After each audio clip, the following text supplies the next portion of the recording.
Hey! Rain, let's go!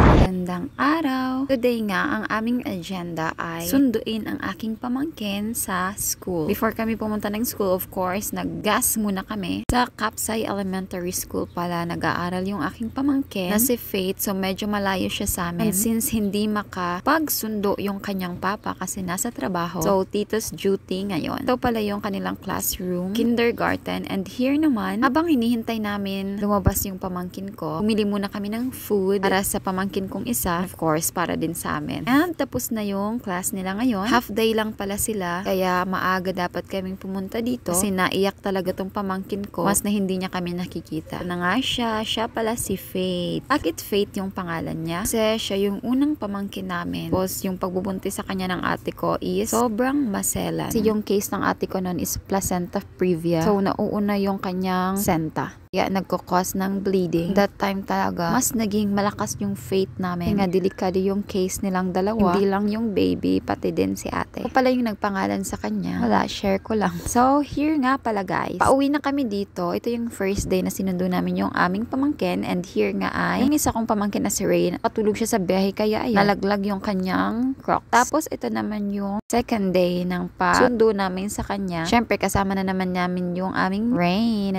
Iba talaga yung love natin sa ating mga pamangkin, no? Ako masasabi ko talaga na yung love ng tita or tito sa pamangkin kesa dun sa siblings. Para nakikita nyo dyan, guys. Paalang yan ang pamangkin ko, no? Ako talaga yung unang nag-isip ng masama doon. So here, pumunta na again kami sa school ng aking pamangkin. Kasama na naman ulit namin to. Not so makulit na baby. Kasi sa lahat ng pamangkin ko, siya yung pinaka-nonchalant, aloof, kumbaga, owner. Parang ako lang dati, nung elementary ako. Kikita ko yung sarili ko sa kanya. Ganyan talaga siguro pag second child. Medyo mahiyain, tapos nasa gilid lang, nag-e-emote. Hindi, itong pamangkin ko talaga na to, very nonchalant talaga siya. Yung kahit kinakagat na siya ng gum or nasugatan na siya, hindi siya naiyak, be. Nonchalant ba yun? O manhid. Pero yun yung napansin ko sa baby na to. So here na nga ulit kami. Yung school gate pala nila, laging naka-close, no? Para if yung mga bata, yung mga parents or guardian lang yung pwedeng pumasok dyan. And sobrang ganda ng school nila dito, no? Sobrang linis. Tapos mababait din yung teachers dito. Again, bumili ulit kami ng pagkain dito. So ito naman yung favorite ko talaga to, guys. Ito, cheese stick to, diba? Pwede namang gawin yan, pero mas gusto ko talaga yung binibili. Iwan ko. Gumagawa din kami yan dati. Pero gusto ko hindi ako yung gumawa. Gusto ko talaga yung hinihingi ko lang.